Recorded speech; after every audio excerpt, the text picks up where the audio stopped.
और इस कमेटी ने जब इंक्वायरी की तो उसमें यह कहा गया कि रिलायंस को जानबूझ के ज्यादा पॉइंट दिए गए और फिर इसके बाद जब दोबारा से रिलायंस का इवैल्यूएशन हुआ तो रिलायंस के पॉइंट्स कम हो गए। और मजे की बात तो यह है कि इस अनजान लेटर की वजह से सीबीआई एफआईआर फाइल कर देती है और रिलायंस को खाली हाथ तो जाना ही पड़ा, इसके साथ साथ चीटिंग के भी एलिगेशन का सामना करना पड़ा। उसमें पता लगा कि एक्चुअली अडानी ने सीक्रेटली बिडवेस्ट और एसीएसए से पहले ही डील कर ली थी। 6 एयरपोर्ट की बिडिंग स्टार्ट करने से पहले रूल्स को चेंज किया गया, लेकिन इसके बाद भी इस रूल को चेंज कर दिया जाता है कि कोई भी कंपनी कितने भी एयरपोर्ट ले सकती है। कंपनीज आती हैं लेकिन अडानी ग्रुप्स ऐसी बोली लगाता है कि कोई आसपास तक नहीं रहता। ये जो ज्यादा पैसे की बोली लगा के बिड जीती थी उसने वो नुकसान खुद उठा के गवर्नमेंट को पैसा नहीं दिया, बल्कि इन एयरपोर्ट पे पैसेंजर से ली जाने वाली फीस बढ़ाई।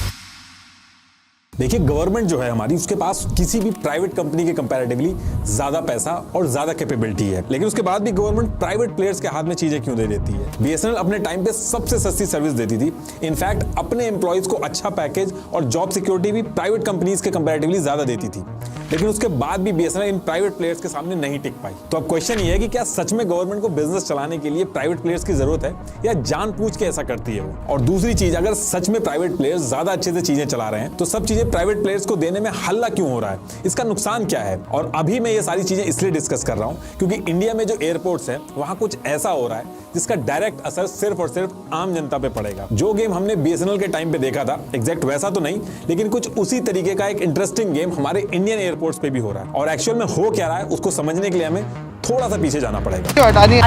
अडानी ग्रुप के पास अब मुंबई एयरपोर्ट का भी मालिकाना हक आ गया है। रूल बदला गया और अडानी जी को 6 एयरपोर्ट्स दिए गए।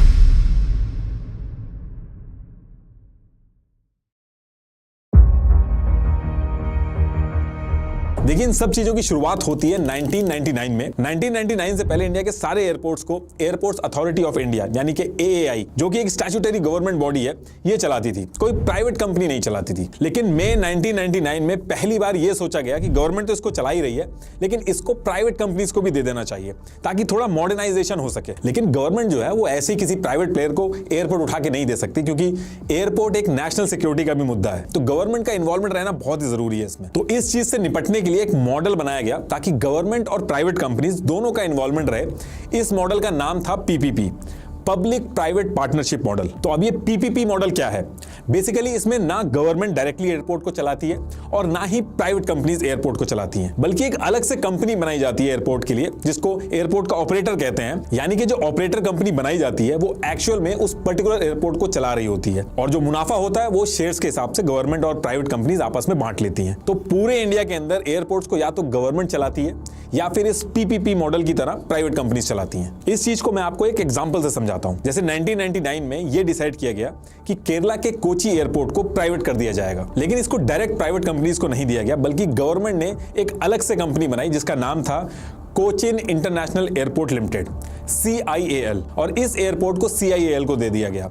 और ये जो ऑपरेटर कंपनी थी CIAL, इसके 33% शेयर्स गवर्नमेंट ने अपने पास रखे, जो सबसे ज्यादा थे, और बाकी के जो बचे शेयर्स थे उनको प्राइवेट कंपनीज, सेंट्रल PSUs और छोटे इन्वेस्टर्स को दे दिया गया। ऐसे अगर मुंबई एयरपोर्ट के ऑपरेटर की बात करें तो इंटरनेशनल एयरपोर्ट लिमिटेड MIAL, इसमें 74% शेयर्स अडानी ग्रुप के पास है और 36% शेयर AAI यानी गवर्नमेंट के पास है। अभी इस मुंबई एयरपोर्ट में अडानी ग्रुप का नाम सुन के आप सोच रहे हो कि 74% शेयर इसने कैसे ले लिए, तो अभी सब समझाऊंगा मैं आपको। अच्छा, आगे बढ़ने से पहले एक चीज बता दूं कि पिछले कुछ महीनों में आप सब लोगों ने नोटिस किया होगा कि AI और चैट जीपीटी की बहुत बात हो रही है, क्योंकि हमारे टाइम की ये सबसे बड़ी टेक रेवोल्यूशन है। इनफैक्ट हम लोगों ने भी अपनी वीडियोस में इसका यूज करना स्टार्ट किया है। तो क्या आप जानना चाहते हैं कि आप AI और चैट जीपीटी कैसे सीख सकते हैं, वो भी बिल्कुल फ्री में? सो मैं आपको रिकमेंड करूंगा ग्रोथ स्कूल का 3 आवर पेड वर्कशॉप, जो ग्रोथ स्कूल के फाउंडर वैभव सिसिंती खुद होस्ट कर रहे हैं। ये वर्कशॉप मेरे पहले 1000 व्यूअर्स के लिए फ्री है। जी हाँ, बिल्कुल फ्री है ये। इस वर्कशॉप की मदद से आप सीख पाएंगे कि आप कैसे 10 लोगों का काम अकेले कर सकते हो और कैसे AI की हेल्प से अपना करियर अर्निंग पोटेंशियल बढ़ा सकते हैं। चाहे आप कोई भी वर्किंग प्रोफेशनल हो, जॉब करते हो, फाउंडर हो, फ्रीलांसर हो या क्रिएटर हो, ये वर्कशॉप आपको काफी मदद करेगी। Growth school real and practical skill सिखा के लोगों को टॉप 1% बनाने में हेल्प करता है, और 5 लाख से ज्यादा स्टूडेंट्स ने ऑलरेडी ग्रोथ स्कूल के कोर्सेज लिए हैं। ग्रोथ स्कूल हमेशा से इंडस्ट्री में सबसे पहले ब्रांड्स में से एक रह चुके हैं जो अपने लर्नर्स को नो कोड, Web3 और अब चैट जीपीटी जैसी टेक्नोलॉजी सिखा रहे हैं। कुणाल शाह, तन्मय भट्ट और सिकोया जैसे VCs ने इसमें इन्वेस्ट कर रखा है। तो जल्दी कीजिए, डिस्क्रिप्शन में जो लिंक दिया है उसको क्लिक कीजिए। बस पहले पूरे 1000 लोगों के लिए ये वर्कशॉप फ्री है। तो टॉपिक पे वापस आते हैं। अब देखिए, जब ये पीपीपी मॉडल करके प्राइवेट कंपनीज को एयरपोर्ट के अंदर इन्वॉल्व किया गया तो लोगों के बहुत ही मिक्स रिएक्शन आने लगे। एक तबका जो इसके सपोर्ट में है वो कहता है कि एयरपोर्ट में प्राइवेट प्लेयर्स आएंगे और पैसा डालेंगे तो गवर्नमेंट का पैसा बचेगा और वो बचा हुआ पैसा गवर्नमेंट देश के किसी और काम में लगाएगी। और दूसरी चीज, प्राइवेट प्लेयर्स आते हैं तो उनको ज्यादा प्रॉफिट कमाने का लालच होता है, तो वो अलग अलग ट्रिक्स लगा के डिमांड और सर्विस दोनों बढ़ाएंगे और इससे टूरिज्म और जॉब्स क्रिएट होती हैं। वहीं दूसरा तबका जो इसके खिलाफ में है, उसका ये कहना है कि जब गवर्नमेंट के पास पैसे नहीं होते हैं और प्रोजेक्ट हैंडल करने की समझ नहीं होती है, तब वो अपनी जिम्मेदारी से भाग के प्राइवेट प्लेयर्स का मुंह देखती है। और प्राइवेटाइजेशन होने से लोगों के लिए हर चीज महंगी तो होती है, एम्प्लॉयज की जॉब स्टेबिलिटी भी सफर करती है। और इसके साथ साथ एयरपोर्ट एक नेशनल सिक्योरिटी का भी इशू है। तो इस तबके का मानना है कि प्राइवेट प्लेयर्स को इन्वॉल्व होना ही नहीं चाहिए, क्योंकि ऐसे में फॉरेन कंपनीज भी चाहें तो डायरेक्टली या इनडायरेक्टली आपके एयरपोर्ट के ऑपरेशंस में इंटरफेयर कर सकती है। मैं कहना क्या चाह रहा हूं, आपको दिल्ली और मुंबई के एयरपोर्ट का एग्जांपल लेकर समझाता हूं। दिल्ली एयरपोर्ट का जो एरिया है वो इंडियन एयरफोर्स, बीएसएफ, इन सब का ऑपरेशनल एरिया है। ऐसे ही बॉम्बे एयरपोर्ट को oil and natural gas commission ONGC और मिनिस्ट्री ऑफ डिफेंस भी यूज करते हैं। ऐसे में कोई बाहरी ताकत फॉरेन कंपनीज के थ्रू चाहे तो बहुत बड़ा डैमेज कर सकती है। और नेशनल सिक्योरिटी के साथ साथ इसमें एक चीज और कही जाती है जो इसके अगेंस्ट में है। उनका ये मानना है कि जो पूरा प्राइवेटाइजेशन है, ये पूरा प्रोसेस अनफेयर है, क्योंकि एयरपोर्ट के लिए जो आम जनता से जमीन ली जाती है वो सरकार लेती है, और जब पब्लिक गुड्स की बात होती है तो सरकार को एक फिक्स रेट में जमीन देना लोगों की मजबूरी होती है। तो जब सरकारी तरीके से जमीन लेके आप एयरपोर्ट बना रहे हो और फिर लास्ट में जाके प्राइवेट प्लेयर्स को दे रहे हो, तो ये लोगों के साथ धोखा हुआ। ये सारा डिस्कशन तो चल ही रहा है, लेकिन उससे भी ज्यादा बड़ा मुद्दा इंडिया के अंदर ये चल रहा है, जिसको लेके पार्लियामेंट तक में घंटों बहस हुई कि पीपीपी मॉडल के थ्रू अडानी ग्रुप को जिस तरीके से इन्वॉल्व किया गया वो गलत है, इसमें गलत तरीके से रूल्स चेंज किए गए, और अडानी ग्रुप जिसको एयरपोर्ट का बिल्कुल भी एक्सपीरियंस नहीं है, उसके पास 7-7 एयरपोर्ट चले गए और बाकी कंपनीज जो थी वो मुंह देखती रह गई। देखिए, 1999 में कोची एयरपोर्ट को प्राइवेट हाथों में पहली बार दिया गया था। उसके 4 साल बाद यानी कि 2003 में एयरपोर्ट अथॉरिटी ऑफ इंडिया यानी कि AAI इसने फिर से कहा कि दिल्ली और मुंबई एयरपोर्ट को भी हम प्राइवेटाइज करेंगे। तो उस टाइम पे भी गवर्नमेंट के खिलाफ ऐसे ही हल्ला होता था जैसे आज होता है। एक्चुअली गवर्नमेंट कोई भी हो, सब काम वही करती है, बस तरीके अलग अलग होते हैं। तो जब लोगों ने बहुत ज्यादा हल्ला किया तो अब ये कहा गया कि इन एयरपोर्ट को मॉडर्नाइज करना है, जिसके लिए पैसे लगेंगे, इसलिए दिल्ली और मुंबई एयरपोर्ट को प्राइवेटाइज करना होगा। अब इसके बाद 2004 से 2005 तक का जो टाइम था, इसमें उस टाइम की गवर्नमेंट ने PPP मॉडल वाला जो प्रोसेस जो मैंने आपको अभी थोड़ी देर पहले बताया था वो स्टार्ट किया, जिसमें एक कंपनी इन्होंने दिल्ली एयरपोर्ट के लिए बनाई जिसका नाम था Delhi international airport limited DIAL। दूसरी इन्होंने मुंबई के लिए बनाई जिसका नाम था मुंबई इंटरनेशनल एयरपोर्ट लिमिटेड यानी कि MIAL। 26% का हिस्सा AAI ने अपने पास रखा और बाकी का बचा हुआ जो 74% हिस्सा था वो इन्होंने डिसाइड किया कि ये प्राइवेट प्लेयर्स को देंगे। और इसके लिए इन्होंने 2006 में कंपनीज को बुलाया और एक बिडिंग सिस्टम स्टार्ट करवाया, जिसमें दिल्ली के एयरपोर्ट की बिडिंग के लिए ये कंपनीज आई और मुंबई के एयरपोर्ट की बिडिंग के लिए ये कंपनीज आई। इस बिडिंग में 3 क्राइटेरिया रखे गए थे: management capability, development capability, financial capability, जिनके बेसिस पे ये डिसाइड होना था कि एयरपोर्ट किस प्राइवेट कंपनी को मिलेंगे। ये जो रिलायंस के सामने फाइनेंशियल कैपेबिलिटी वाले सेक्शन में 49.99 लिखा है, इसका मतलब ये हुआ कि रिलायंस ने इस बिडिंग प्रोसेस में ये कहा है कि एयरपोर्ट से कमाया गया रेवेन्यू का इतना % हिस्सा गवर्नमेंट को देगी। तो ये बहुत ही इंपॉर्टेंट फैक्टर था, जिसमें आप देख भी रहे हैं कि रिलायंस ने सबसे ज्यादा हिस्सा देने का ऑफर किया। इसके बाद मैनेजमेंट और डेवलपमेंट कैपेबिलिटी के भी पॉइंट सिस्टम थे, जिसमें अलग अलग चीजें देख के पॉइंट्स देने थे। इसमें भी रिलायंस ने काफी अच्छा परफॉर्म किया और दिल्ली एयरपोर्ट की बिडिंग रिलायंस जीत गई। लेकिन इसके कुछ दिन बाद एक दिक्कत आ गई। रिलायंस के ऊपर बहुत बड़ा एलिगेशन लगता है। वो एलिगेशन ये था कि जो लोग इस बिडिंग में इवैल्यूएशन करके नंबर्स दे रहे थे वो रिलायंस के जानने वाले थे।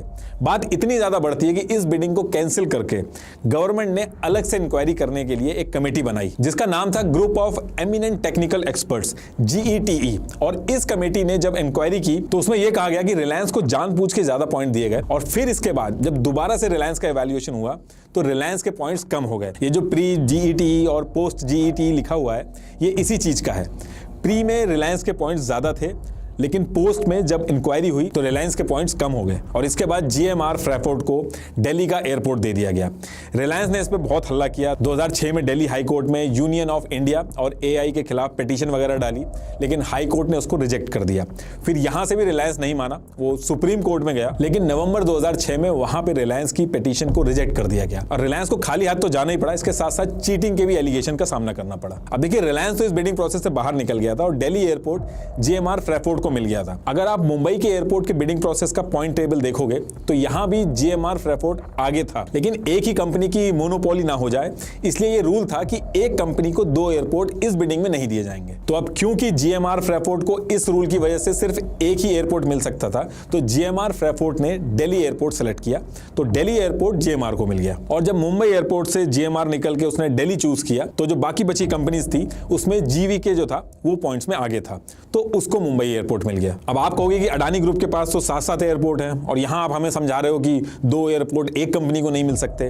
तो अभी थोड़ा सा वेट करिए, सारी चीजें आपको समझ में आ जाएंगी। तो ये बिडिंग प्रोसेस हो जाती है, GVK और GMR ग्रुप को दिल्ली और मुंबई के 2 बड़े एयरपोर्ट मिल जाते हैं। अब इसके 2 साल बाद 2008 में फिर से गवर्नमेंट कहती है कि ये जो बैंगलोर और हैदराबाद के एयरपोर्ट्स हैं इनको भी PPP मॉडल के थ्रू प्राइवेटाइज करा जाएगा। फिर से बिडिंग होती है और फिर से GMR और GVK जीत जाती है। हैदराबाद का एयरपोर्ट GMR ग्रुप के पास चला जाता है और बैंगलोर एयरपोर्ट GVK ग्रुप के पास चला जाता है। तो जो 2008 का टाइम था, उस टाइम पे GMR और GVK इंडियन एयरपोर्ट के सबसे बड़े प्राइवेट ऑपरेटर बन गए थे। जैसे आज की डेट में गवर्नमेंट के साथ अडानी ग्रुप का नाम जुड़ता है, वैसे ही GMR और GVK का नाम लिया जाता था उस टाइम की गवर्नमेंट के साथ। जिस तरह से आज की डेट में अडानी ग्रुप बहुत तेजी से एक्सपेंड कर रहा है, उस पर्टिकुलर टाइम पे GVK ग्रुप भी बहुत तेजी से एक्सपेंड कर रहा था। GVK ने इंडिया का पहला इंडिपेंडेंट पावर प्लांट बनाया, पहला 6 लेन रोड प्रोजेक्ट बनाया, साथ में GVK को नवी मुंबई एयरपोर्ट बनाने का कॉन्ट्रैक्ट भी मिला। इसके अलावा GVK ने 2011 में क्वींसलैंड में $1.26 बिलियन की कोल माइन खरीदी और इसके साथ साथ एक 500 किलोमीटर रेल लाइन और एक पोर्ट बनाने का प्लान भी अनाउंस किया। सेम वही चीज जो आज की डेट में अडानी ग्रुप के साथ हो रही है। जैसे अभी हिंडनबर्ग ने अडानी की जो डिटेल्स आउट करी थी तो अडानी के शेयर्स गिर गए थे, सेम ऐसे ही उस टाइम पे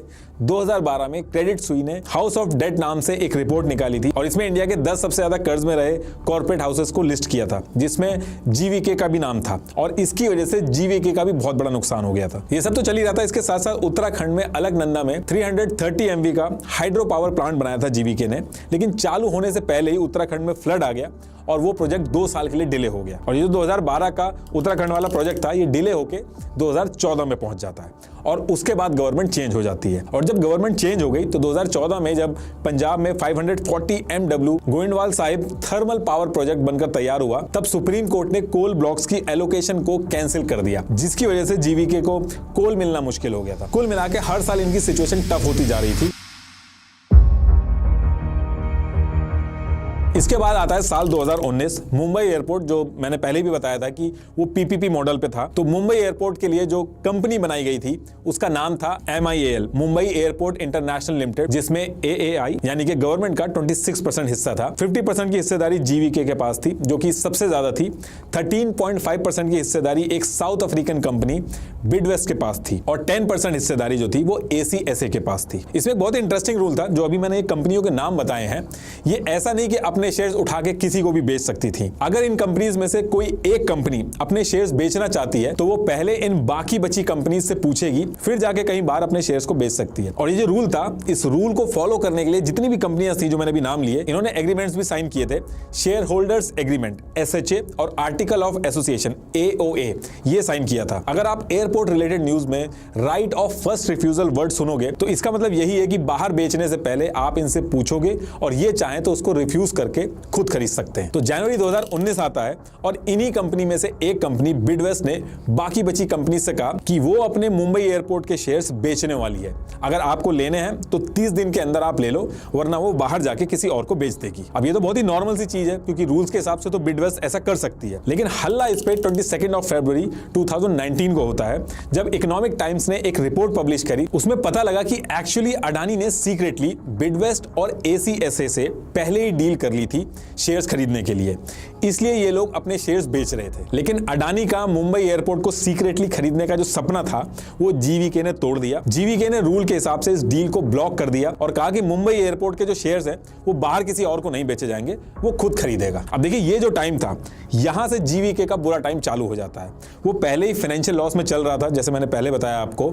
इसके साथ साथ उसने अडानी ग्रुप से भी पंगा ले लिया था। इसके बाद GVK को सबसे पहले दिक्कत आई उसके नवी मुंबई प्रोजेक्ट में। येस बैंक जो उसको पैसे उधार देके प्रोजेक्ट में हेल्प करने को रेडी था, वो अचानक से मना कर देता है। उसके बाद SBI ने भी फाइनेंशियल क्लोजर में डिले करना स्टार्ट कर दिया। कई गवर्नमेंट ऑर्गेनाइजेशन जैसे कि city and industrial development corporation of Maharashtra CIDCO, इसने भी शेयर होल्डर्स एग्रीमेंट के ब्रीच को लेकर इनके ऊपर क्वेश्चन करना शुरू कर दिया। और कहानी यहां भी नहीं रुकती है। एक अनोनिमस लेटर CBI को मिलता है जिसमें यह मेंशन था कि GVK ग्रुप के चेयरमैन GVK रेड्डी और उनके बेटे GV संजय रेड्डी, जो कि MIL के मैनेजिंग डायरेक्टर हैं, उन्होंने मुंबई के एयरपोर्ट फंड्स में से 705 करोड़ रुपए चुरा लिए हैं। और मजे की बात तो यह है कि इस अनजान लेटर की वजह से CBI FIR फाइल कर देती है और इसमें ED भी पीछे नहीं रहती है। इसके कुछ दिन बाद ही GVK के ऑफिसेस को रेड किया गया और मनी लॉन्ड्रिंग चार्जेस पे एक सेपरेट केस फाइल कर दिया। मिंट ने 2020 में एक आर्टिकल पब्लिश किया था, उसमें उसने कहा कि कैसा कोइंसिडेंस है कि जैसे ही GVK ने अडानी की डील को फेल किया वैसे ही उसके ऊपर CBI और ED बैठ गई। राहुल गांधी ने भी कहा कि CBI और ED को क्यों लगा दिया गया।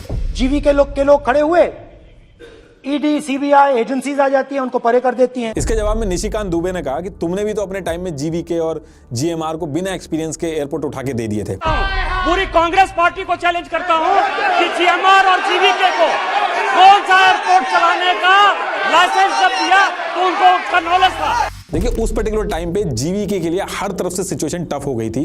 फिर अचानक से एक दिन न्यूज आती है कि GVK अडानी से डील करने को मान गया है और अब GVK मुंबई एयरपोर्ट को जो शेयर्स हैं वो अडानी को दे देगा और उसके बदले में अडानी GVK के जो लोन है SBI वगैरह पे वो पे कर देगा। इसके साथ साथ ACSA और बिडवेस्ट ने भी चुपचाप अपने शेयर्स अडानी को बेच दिए और अडानी ग्रुप के पास 74% स्टेक आ गए। और इतना ही नहीं, मुंबई एयरपोर्ट के साथ साथ जो under construction Navi Mumbai airport भी था वो भी अडानी के पास आ गया था। अगर आपने हमारा NDTV वाला वीडियो देखा होगा तो NDTV को भी सेम तरीके से एक्वायर किया गया था। और जब GVK मान जाता है और डील डन हो जाती है, उसके कुछ महीने बाद जनवरी 2023 में CBI कहता है कि GVK के ऊपर जो केस लगा था उसमें कोई करप्शन नहीं मिला, GVK की कोई गलती नहीं है। तो इस तरीके से मुंबई एयरपोर्ट जो है वो अडानी ग्रुप के पास आ जाता है। और इसके बाद जो 6 और एयरपोर्ट हैं वो अडानी के पास कैसे आते हैं उसकी बड़ी इंटरेस्टिंग स्टोरी है।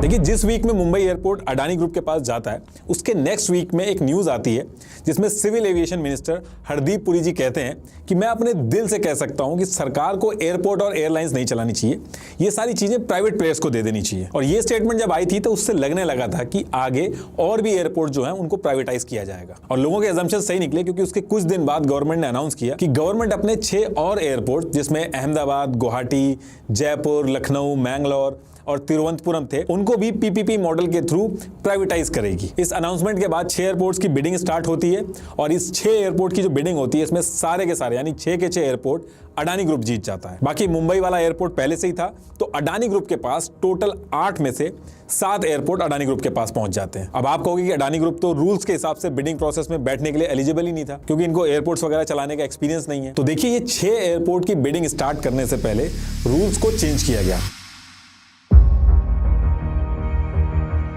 सबसे पहला रूल चेंज हुआ कि अगर किसी प्राइवेट प्लेयर को एयरपोर्ट चाहिए तो वो बिडिंग प्रोसेस में आ सकता है, उसकी टेक्निकल एक्सपर्टीज और उसका एक्सपीरियंस नहीं देखा जाएगा। देखिए जब मैं आपको दिल्ली और मुंबई एयरपोर्ट के पहले के हुए ऑक्शन का पॉइंट टेबल दिखा रहा था तो उसमें 3 सेक्शन थे, मैनेजमेंट कैपेबिलिटी, डेवलपमेंट कैपेबिलिटी और फाइनेंशियल बिडिंग। तो ये जो नई बिडिंग प्रोसेस में से इन 3 में से 2 चीजों को हटा दिया गया था, एक मैनेजमेंट कैपेबिलिटी और दूसरी डेवलपमेंट कैपेबिलिटी। तो नई बिडिंग प्रोसेस में सिर्फ फाइनेंशियल बिडिंग देखी जाएगी, मतलब कि टेक्निकली कौन सी कंपनी ज्यादा कैपेबल है वो छोड़ के ये देखा जाएगा कि सबसे ज्यादा पैसा कौन ऑफर कर रहा है एयरपोर्ट लेने की बिडिंग में। जब ये रूल चेंज किया गया तो CNBC TV 18 की रिपोर्ट के हिसाब से फाइनेंस मिनिस्ट्री और नीति आयोग दोनों ने मना किया था ऐसा बिल्कुल मत करिए क्योंकि जिस कंपनी के पास टेक्निकल एक्सपर्टीज नहीं होगी और सिर्फ पैसा देके एयरपोर्ट ले लेगी तो वो पूरे प्रोजेक्ट को जोखिम में डाल सकती है। लेकिन इससे कोई फर्क नहीं पड़ा और बिना एक्सपीरियंस के कंपनीज को एयरपोर्ट की बिडिंग में पार्ट लेना अलाउ किया गया और यही रीजन था कि अडानी ग्रुप बिडिंग प्रोसेस में बैठ पाया।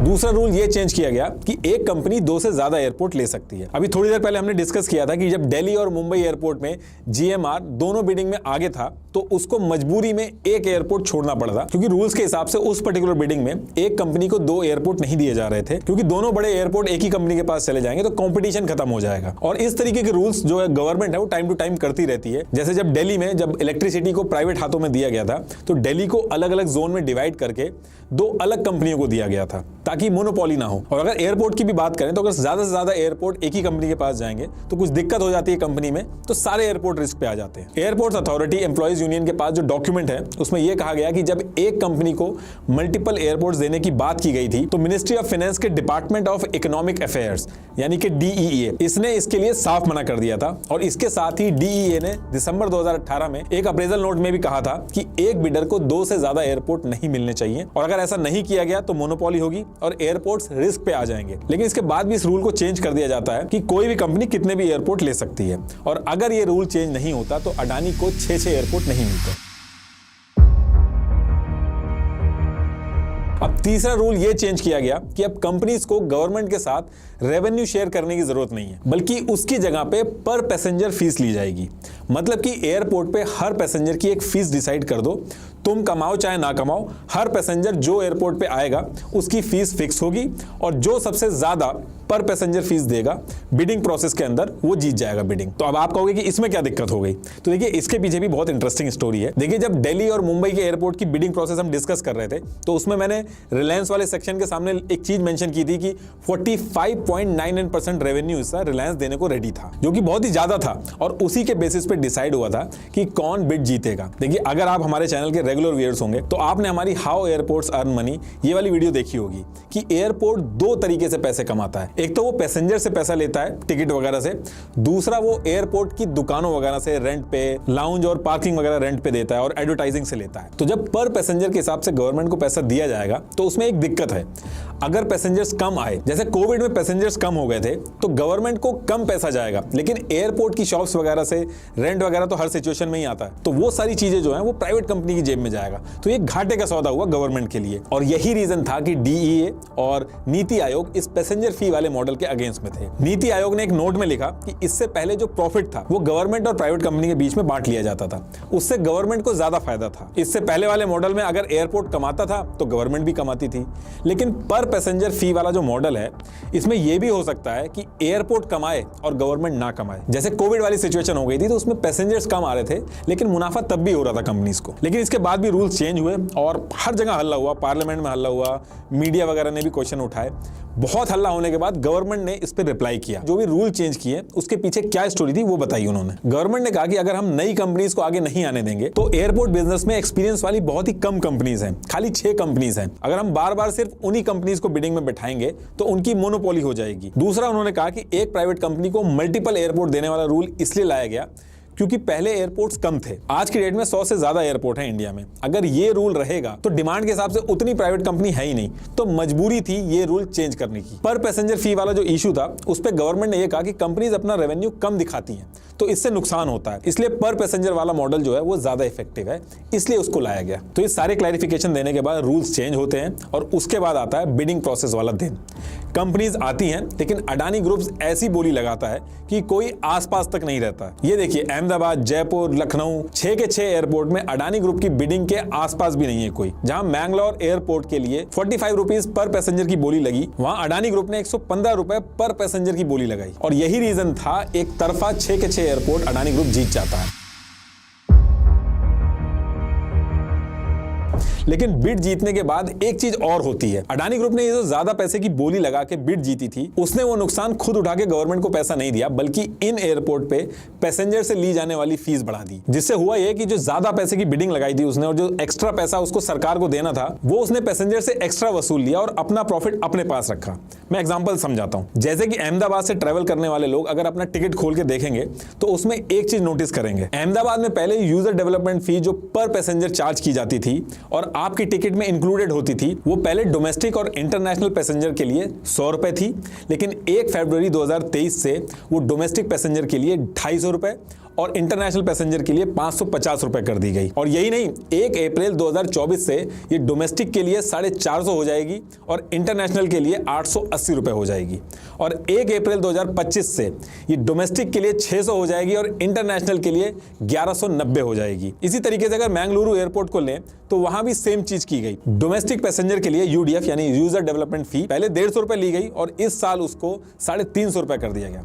अगले साल उसको 560 रुपए कर दिया जाएगा, यानी कि हर साल बढ़ेगी वो। देखिए सिंपल समझाने का मतलब ये है कि अगर आप एयरपोर्ट से फ्लाई करते हैं तो उसकी टिकट अब महंगी हो जाएंगी। और लखनऊ एयरपोर्ट का भी बता देता हूं, पहले जो यूडीएफ डोमेस्टिक के लिए 192 थी और इंटरनेशनल के लिए 561 थी, वो एक ही साल में बढ़कर डोमेस्टिक के लिए 930 और इंटरनेशनल के लिए 2500 हो गई है, यानी कि एक साल में 4 से 5 गुना यूडीएफ बढ़ा दी गई है। इसके अलावा अडानी ग्रुप के जो एयरपोर्ट्स हैं वहां पे जो लैंडिंग और पार्किंग चार्जेस को लेकर जो इशू चल रहा है वो एक अलग मुद्दा है, उसको किसी और वीडियो में डिस्कस करेंगे। तो देखिए ऊपर खेल कुछ भी हो रहा हो और गवर्नमेंट कोई सी भी हो, प्रोसेस सबका सेम है कि आखिरी में पैसा जो है वो आम आदमी की जेब से जाता है। इसमें कुछ लोग अपनी अपनी पॉलिटिकल पार्टी की तरफदारी भी करेंगे कि इस टाइम पे ये हो रहा है, पहले ये हो रहा था।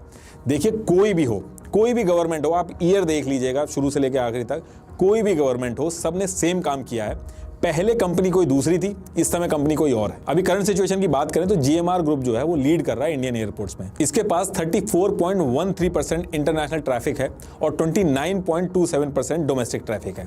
लेकिन आने वाले टाइम में अडानी ग्रुप इनको पीछे छोड़ देगा, और ऐसा मैं क्यों कह रहा हूं वो भी समझाता हूं। गवर्नमेंट ने अब प्राइवेटाइजेशन के लिए अगले राउंड ऑफ एयरपोर्ट्स को तैयार कर लिया है। इसमें अमृतसर, वाराणसी, भुवनेश्वर, तिरुचिरापल्ली और रायपुर जैसे एयरपोर्ट हैं। ये एयरपोर्ट इंटरनेशनल ट्रैफिक का 4% और डोमेस्टिक ट्रैफिक का 5% अकाउंट करते हैं। अगर अडानी ग्रुप बिडिंग में ये सारे एयरपोर्ट जीत जाता है तो अडानी ग्रुप के पास जीएमआर से ज्यादा पैसेंजर्स होंगे।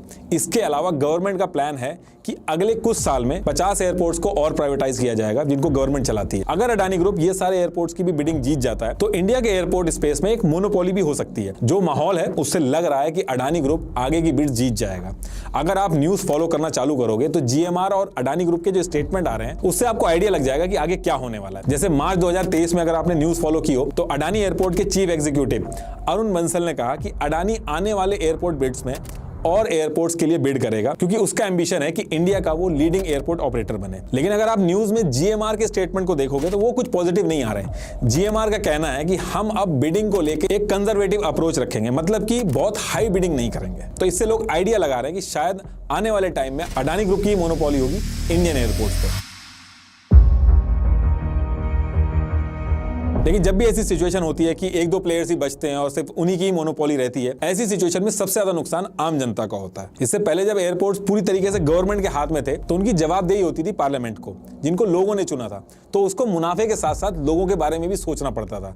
लेकिन अगर यही चीज गवर्नमेंट से हटके सिर्फ कुछ बड़े प्राइवेट प्लेयर्स के पास चली जाएगी तो जो प्राइवेट प्लेयर्स की जवाबदेही है वो किसी को नहीं रहेगी। वो मुनाफा के लिए काम करते हैं, उनको समाज सेवा या पब्लिक गुड से कोई फर्क नहीं पड़ता है। जब कई सारे प्राइवेट प्लेयर रहते हैं तो एक कॉम्पिटिशन रहता है, लेकिन अगर सिर्फ एक या दो प्राइवेट प्लेयर बचते हैं तो वो अपनी मर्जी चला सकते हैं। वो कोई भी लेम रीजन देके प्राइस डबल कर देंगे और कोई कुछ भी नहीं कर पाएगा। सेम यही चीज आज से कुछ साल पहले टेलीकॉम सेक्टर में भी हुई थी। पहले 7-8 कंपनियां थीं, लेकिन आज की डेट में सिर्फ 3 हैं, एयरटेल, जियो और वोडाफोन। अगर आप ध्यान से देखोगे तो ये जो 3 कंपनीज हैं यही प्राइस को कंट्रोल करती हैं।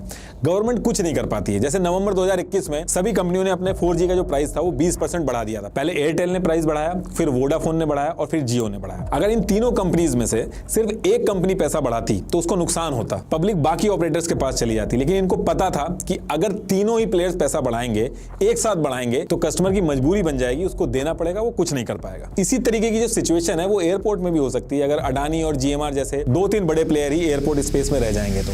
Thank you.